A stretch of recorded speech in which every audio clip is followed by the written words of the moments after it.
لا عاد ذي قصة بنت كلب، خليني اقول لك والله صار لها سنة الحين تقريبا، بس الى الان غابنتني والله، مرة زعلتني لازم اقول لكم عليها. في مرة كنت في قطر وقاعد فيها 3 ايام تقريبا، فطرها انه خلنا نروح نتعشى برا، قلت يلا لبست ونزلت. والله محمد لبست كشخ ما شاء عاد في نظري اشوفني كشخة كيفي، ونزلت مع المصعد.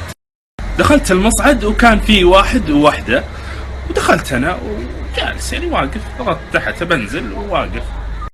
الوحدة هذه صارت طالع فيني وتقول he's so cute I like him so much.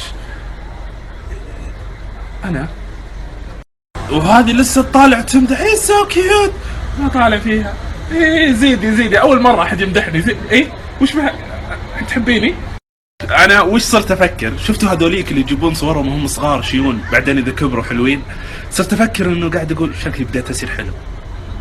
المهم وصل المصعد لين تحت وجيت نزلت، الا جاني هذا الواحد وانا طبعا خلاص شايف نفسي ملك جمال، جاني اللي معها طبعا بالانجليزي، جاء اخذني ومسكني على جنب وقال لي معليش تراها سكرانه.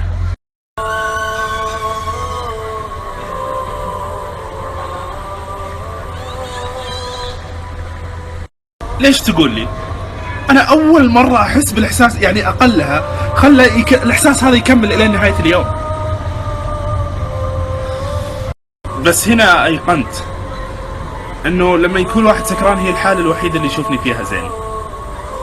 انا ذاك بروح ادور سكارى. المهم ان امي تشوفني وسيم، وانا صراحة ما اقدر اكذب امي لانه هذا يعتبر من العقوق. يمه قنوع مظهري والسم ما يذبح ثعابينه، على قول المثل ماني حلو لكن ماني شيء.